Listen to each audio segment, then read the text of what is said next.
알았습니다. 하나님의 은혜. 하나님의 은혜가 우리의 삶 가운데 넘치길 원하며 우리 가정과 삶, 또 특별히 우리의 가정 가운데 이런 은혜가 있길 간절히 축원합니다. 오늘 본문의 말씀은 예수님께서 고향 나사렛에 가셔서 안식일에 성경 말씀을 가르치고 그리고 또한 보여주려고 했다는 그런 장면입니다. 그런데 고향 사람들이 예수님의 가르침에 대해서 귀 기울이지 않고 심지어는 죽이려고까지 했다고 하는 겁니다. 예수님을 배척하고 말씀을 받아들이지 않았던 나사렛 사람들을 향해서 예수님께서 그 위에 하신 말씀이 뭐냐, 오늘 두 가지 말씀을 해주십니다.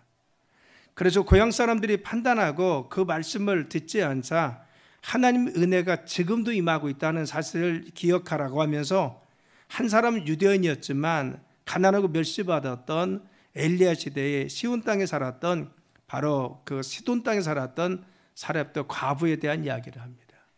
또 한 사람은 엘리사 시대의 나병 환자 중에서 오직 고침을 받은 한 사람이 있었는데 이방인이었던 나아만이라는 장군에 대한 이야기입니다.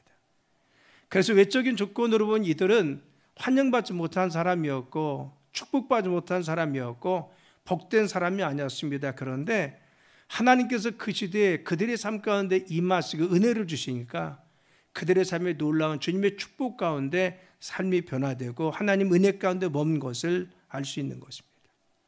이 말씀은 이게 무엇을 뜻하고 있습니까? 아무리 시대가 어려워도 그리고 시기가 힘들거려도 우리 환경이 불화할지라도 하나님이 역사하시고 은혜 주시고 함께 하시면 오늘도 주님의 은혜 가운데 우리가 승리할 줄 믿습니다.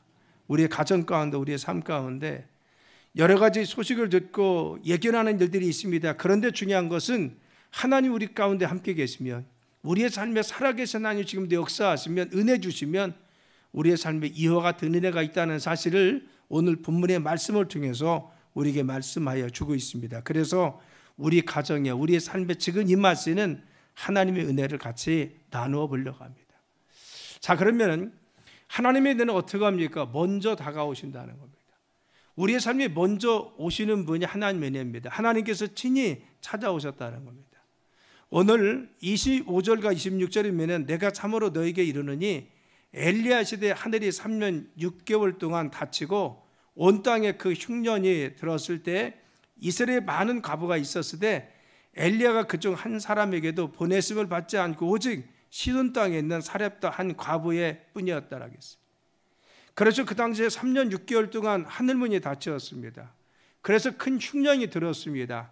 모든 사람이 핍절해 있었습니다. 그런데 그때 은혜를 베푼 것이 누구냐? 하나님은 이스라엘에 많은 과부가 있었지만 모든 사람들이 정말 어려움 속에 있었지만 그러나 하나님은 특별히 엘리야를 보낸 사람 누구냐? 사렙대에 있는 그 여인에게만 보냈다는 겁니다.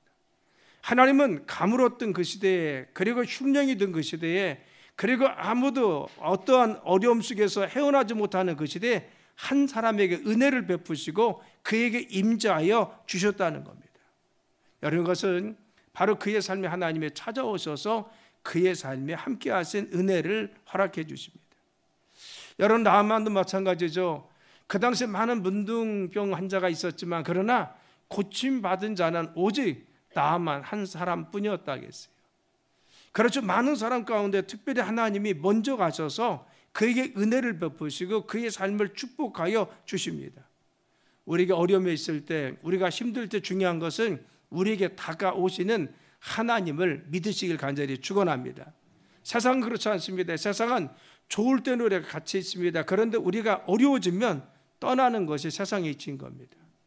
그래서 우리는 누가복음 15장에 보면은 탕자라고 하는 사람이 나옵니다. 이 사람은 아버지 재산을 자기 것을 가지고 가서 먼 나라에 가서 허랑방탕합니다. 그리고 허랑방할 때 돈이 있을 때는 자기 주변에 많은 친구들이 있었습니다. 그런데 모든 돈을 다 잃어버리고 쓰고 나자 그 주변에 친구들은 하나둘씩 떠나고 나중에는 자기가 먹는 것조차 없어서 그토록 천대하는 돼지를 키우는데 돼지가 먹는 쥐엄나무 열매도 먹을 수 없어서 배고팠다라고 성경은 나와 있습니다. 세상은 그렇죠. 잘 될 때는 내 옆에 있습니다. 내가 잘 나갈 때는 내 옆에 많은 사람이 있습니다. 그런데 내가 정작 힘들고 어렵고 그리고 외로울 때는 세상 사람들은 떠나가게 되어 있습니다. 근데 오늘 본문에 보면은 하나님 외로울 때, 힘들 때, 가장 나약해 있을 때, 그리고 절실할 때 하나님 그들을 버린 것이 아니라 그들에게 찾아오셨습니다. 그들에게 은혜를 주었습니다. 그리고 만나 주셨습니다. 그들의 삶에 함께 하셨다고 하는 겁니다. 이것이 하나님의 은혜입니다.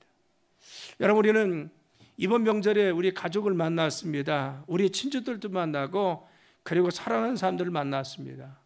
여러 가지 힘들고 어려운 보고도 듣고 기쁨도 같이 나눴을 것입니다. 그런데 중요한 것은 우리의 가정 가운데 예배 드릴 때 우리의 삶 가운데 주님을 찬양하는 우리에게 주님이 임재하시고 우리에게 찾아오시는 분인 것을 믿으시길 간절히 축원합니다. 우리의 가정 가운데, 우리 자녀들의 삶 가운데 우리가 예배할 때 하나님께서 우리 가운데 함께 하셔서 우리 예배를 받으셨어요. 우리 함께 계십니다. 우리 가정 가운데 우리 자녀들의 삶에 지금도 같이 계신 분이 하나님이십니다. 창세기 28장에 보면요, 야곱이 자기 형을 피해서 도망하는 장면이 나옵니다. 그는 형이 가져야 될 장자권을 자기가 빼앗았습니다. 그런데 그로 인해서 형 에서가 자기를 죽이려고 하니까 그는 피해서 자기 외삼촌의 집에 도망가고 있는 겁니다. 그런데 정말 밤늦도록 도망가다가 이제는 지쳐서 더 이상 갈 수 없을 때 그는 광야에서 이제는 잠이 듭니다. 돌을 베개 삼고 그는 누워 있는데 갑자기 그 하나님께서 환상 속에 나타나시는 겁니다. 그리고 말씀하셨습니다. 그에게 갑자기 다가오신 하나님 말씀하시기를, 창세기 28장 10절에서 15절에 보면 야곱이 부엘사베에서 떠나 하란으로 향하여 가는 곳에 한 곳에 이르러 해가 진지라 거기서 유숙하고 라고 했어요. 거기서 지금 있는 것입니다. 그곳에 한돌을 가져다가 베개를 삼고 누워 자더니 꿈에 본즉 사다리가 땅 하늘에서 땅 위로 오르락 내리락 합니다. 그리고 천사가 그에서 오르락 내리면서 말씀했습니다. 그리고 바로 그에게 약속하십니다. 첫 번째는 무엇이냐? 내가 너에게 누워있는 땅을 너와 네 자손에게 반드시 주겠다는 겁니다. 두 번째는 네 자손이 땅에 티끌과 같이 많게 해서 동서남북에 편만할 것이다. 세 번째는 땅의 모든 족속이 너와 네 자손으로 말미암아 복을 받을 것이다. 너희가 복의 근원이 될 것이다. 네 번째는 내가 너와 함께 있어 네가 어디를 가든지 내가 너와 함께하고 너를 지켜줄 것이다. 그리고 이 땅으로 반드시 돌아오게 할 것이다. 다섯 번째는 내가 허락한 것을 다 이루기까지 내가 너를 떠나지 않고 반드시 함께하리라. 여러분, 그런 외롭고 힘든 상황이었습니다. 지금 어디로 가야 될지, 자기 앞날이 어떻게 될지, 어머니가 말씀하신 대로 자기 외삼촌의 집을 향해서 갑니다. 그런데 지금 어떻게 될지 아무것도 모르는 그런 막막한 상황 속에 있을 때 그는 두려움 속에서 정말 짐승 오지는 광야에서 잠이 들었는데 하나님은 그때 나타나셔서 그에게 말씀하십니다. 야곱아, 나는 너의 조상의 하나님이다. 너의 아버지 하나님이다. 나는 살아계신 하나님인데 내가 너에게 약속하마 5가지에서 내가 이 땅 너에게 주마. 반드시 너의 자손이 동서남북에 편만하도록 축복해 주리라.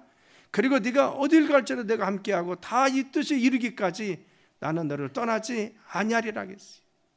여러분, 그는 그 말씀을 듣고 새로운 용기를 얻었습니다. 힘을 얻었습니다. 그래, 하나님이 내가 외롭게 있지만 하나님 함께 계시네. 내 삶 가운데, 내 미력 가운데, 그리고 또한 내 소망 가운데 지금도 함께 계시네. 그 힘과 능력 가운데 그는 일생을 살아 하나님 축복 가운데 거한 것을 알 수가 있는 것입니다. 우리가 그렇죠. 때로는 힘들고 어려울 때, 우리가 막막할 때 우리는 야곱과 같은 그러한 정말 두려움이 닥칠 때가 있습니다. 그런데 하나님께서 그때 예배하면, 하나님 앞에 묵상하면, 때로는 문득문득 주님께서 우리에게 주시는 말씀은 무엇입니까? 설교를 들을 때나 때로는 묵상할 때 우리에게 주시는 것은 하나님이 우리와 함께하여 주신다는 겁니다. 우리를 붙들어 주시고 우리와 함께 계시고 우리의 삶에 임재하신 주님의 은혜인 겁니다. 여러분, 우리는 우리의 자녀들과 우리의 자손들, 그리고 내 주변의 삶을 우리 만나면서 여러 가지 어려움도 듣고 그러한 소망도 들었습니다. 그런데 주님은 분명히 말씀한 것이 무엇입니까? 너희들 가정 가운데, 그리고 너희들의 삶 가운데, 너희들 자녀 가운데 하나님께서 함께 하셔서 먼저 다가오셔서 그들의 삶에 임재하시고 함께하여 주신다는 겁니다. 여러분, 출애굽에 보면요, 모세는 이스라엘 백성들을 이끌고 광야를 지납니다. 그래서 정말 이토록 완악한 백성들을 통해서 하나님 앞에 훈련을 시켜 이제는 광야, 바로 이 40년의 세월을 다 지나갔습니다. 그리고는 바로 가나안 땅에 언덕에 서서 그는 마지막 죽음을 맞이합니다. 그런 그가 죽자 하나님은 여호수아 1장에 보면 여호수아를 선택합니다. 그리고 그에게 사명을 줍니다. 여러분, 여호수아는 너무나 잘 알았습니다. 왜냐하면 이 백성이 얼마나 안악한지, 하나님 앞에 얼마나 정말 견고하게 목이 고다 있는지 알고 있었어요. 그래서 두려움 속에 있을 때 하나님 여호수아에게 다가와서 여호수아서 1장 1절의 말씀에 이렇게 말씀하십니다. 여호수아의 종 여호와의 종 모세가 죽은 후에 여호와께서 모세의 수종자 눈의 아들 여호수아에게 말씀하여 이르시되 내 종 모세가 죽었으니 이제 너는 이 모든 백성과 더불어 일어나 이 요단을 건너 내가 그들 곧 이스라엘 자손에게 주는 그 땅으로 가라는 겁니다. 이 메보살이 죽었습니다. 그런데 이 모세의 죽음 후에 여호수아라고 하는 그의 말하자면 비서입니다. 이 비서에게 말하기를 네가 이 백성 끌어가라는 겁니다. 여러분, 이 비서는 늘 얼마나 백성들이 완악한지, 모세가 그 큰 영들을 가져 얼마나 고통 속에 이 40년을 지냈는지 잘 압니다. 그런데 그에게 그러한 명령이 떨어져 너무나 두려웠던 겁니다. 그런데 하나님은 그에게 말씀하시기를 이 백성을 끌고 가라는 겁니다. 그리고 말씀하시기를 내가 모세에게 말한 바와 같이 너의 발바닥으로 밟는 것을 다 내게 주느니 이와 같이 쭉 말씀하십니다. 그리고 오전에 말씀하시기를 내 평생에 너를 등이 당할 자가 없나니 내가 모세와 함께 있던 것 같이 너와 함께 있을 것입니다. 내가 너를 떠나지 아니하고 버리지 아니할 테니까 강하고 담대하라는 겁니다. 그렇죠. 그에게 주신 말씀 무엇입니까? 내가 너와 함께 한다는 겁니다. 네 삶에 내가 임재할 것이고 모세와 늘 함께해서 이 기적과 이적 가운데 그들을 인도했듯이 네가 지금 부족하다가 하고 너는 연약하다가 하고 너는 힘이 없다고 하지만 내가 너와 함께할 것이다. 주님 먼저 다가오셔서 그에게 말씀해 주셨습니다. 내가 너와 함께할 테니까 담대의 믿음으로 나가라는 겁니다. 살아름은 올 1년도 주님께서 우리와 함께 계심을 믿으시길 간절히 축원합니다. 하나님이 아침에 주시는 말씀 무엇입니까? 내가 너와 함께 한다는 겁니다. 우리의 가정 가운데 함께 하시고 우리의 자녀들과 함께 하신다고 말씀하십니다. 우리가 어떤 상황에 그리고 환경 속에 미래를 보면서 두려워하고 있는 우리에게 주님은 아니다, 내가 너와 함께하고 있다. 내가 모세와 함께 있던 것 같이 내가 너와 함께하고 있으니까 두려워하지 말라고 말씀하십니다. 우리 가정 가운데 우리의 삶에 하나님의 함께 하심을 믿으시길 간절히 축원합니다. 우리의 자녀와 우리의 모든 삶의 영역 가운데 주님이 함께 계심을 믿으시길 간절히 축원합니다. 그런데 우리에게 다가오신 하나님 어떻게 하십니까? 우리에게 다가오셔서 치유해 주시고 회복시켜 주십니다. 하나님이 함께 하신다는 거예요. 그래서 27절의 말씀이 뭐라고 했어요? 또 선지자 일레세에 이스라엘 많은 나병한 자가 있으되 그 중에 한 사람도 깨끗함을 얻지 못하고 오직 수리아 사람 나만 뿐이었느니라 라고 했어요. 그렇죠.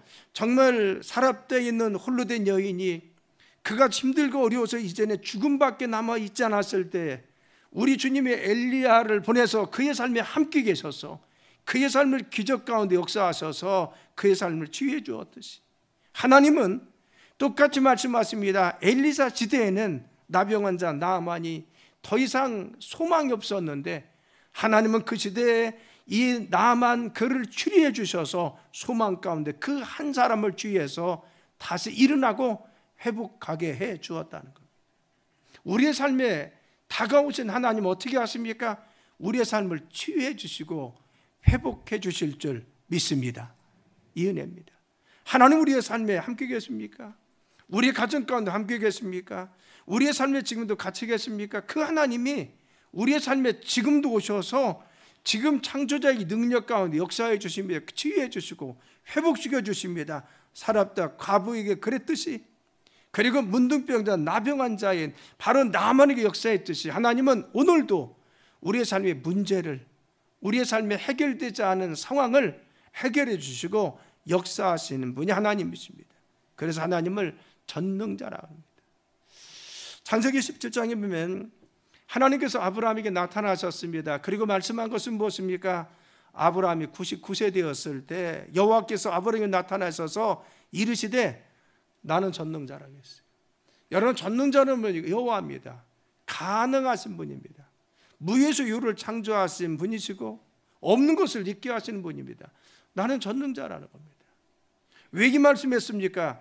자기가 99세가 되었습니다. 이제는 자기는 더 이상 자녀를 낳을 수 없는 아이입니다. 그리고 자기 아내도 이미 경수가 끊어져 아이를 바로 잉태할 수 없는 연령이 되었다는 겁니다. 그런데 하나님은 갑자기 99세 때 나서서 야 아브라함아 나는 전능자야라고 했어요. 나는 전능자, 무에서 유를 만들 수 있고 없는 것을 있게 할 수 있고 세상을 다는 말씀으로 다 창조한 자야. 어떤 것도 할 수 있는 자가 나야 라고 말씀하십니다.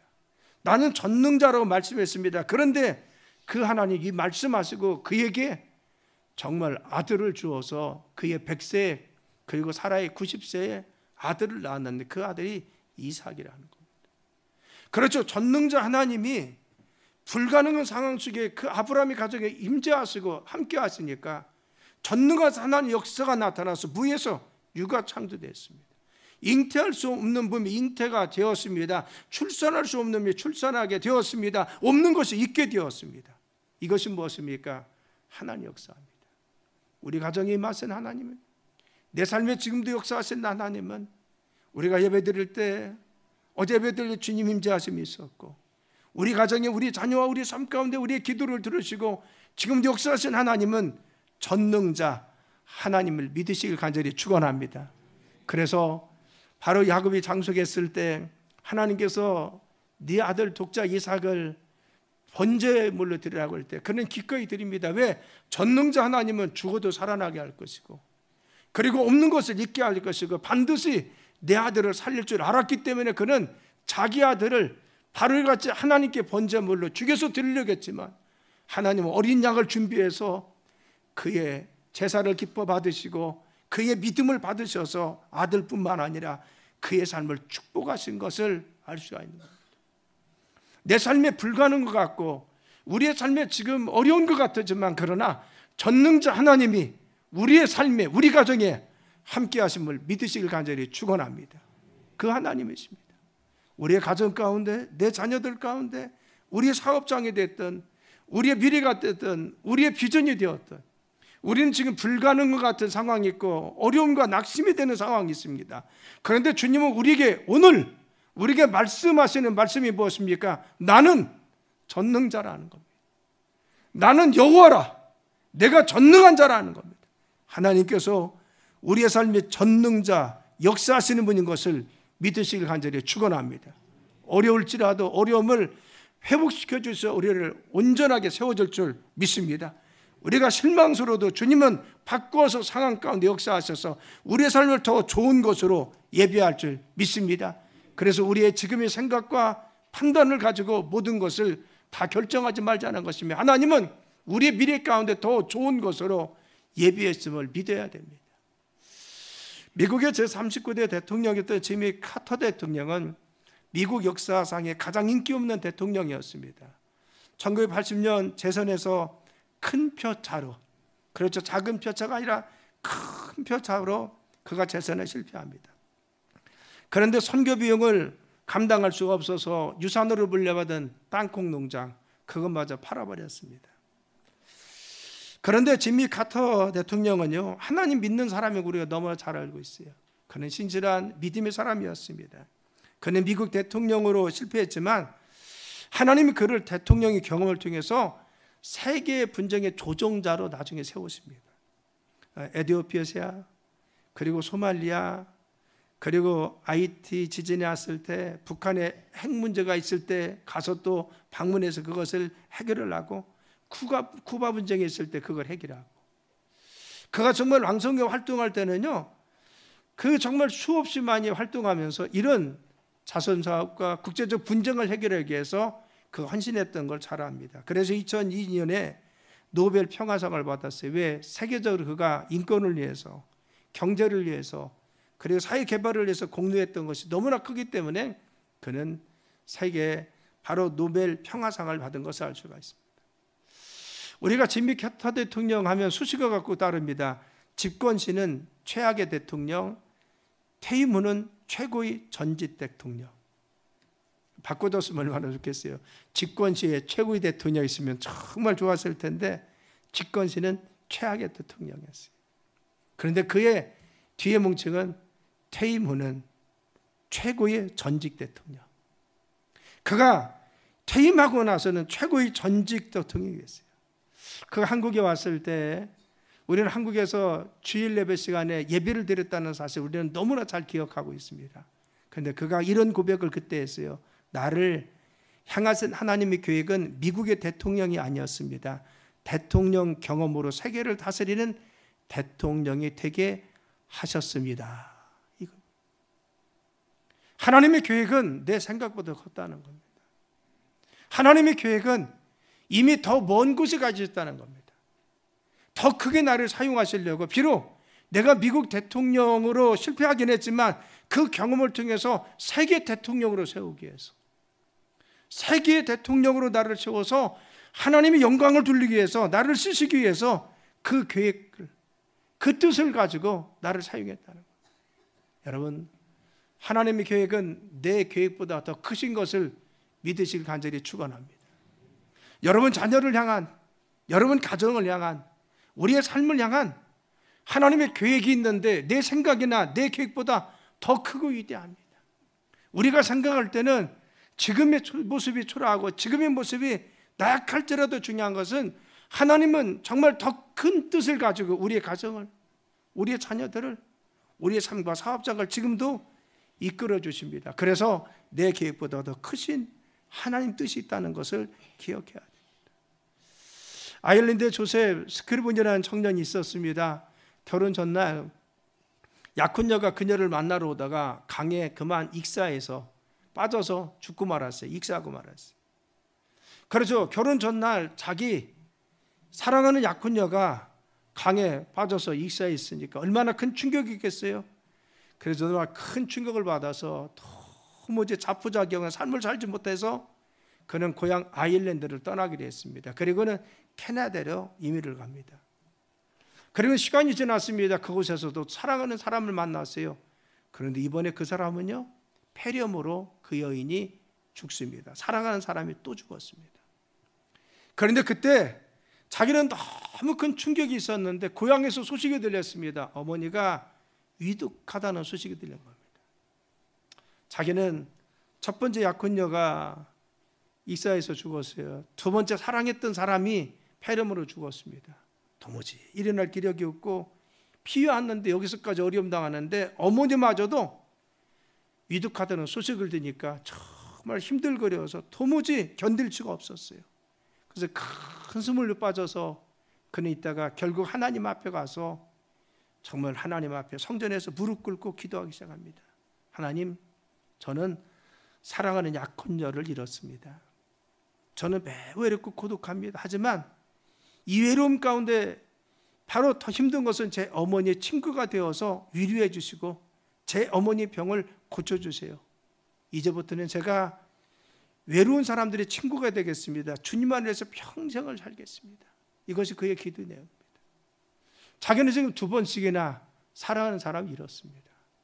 그런데 이걸 견디지 못하는데 또 자기 어머니마저도 위독하다는데 내가 지금 갈 수 있는 내 마음의 여유도 없고 힘도 없습니다.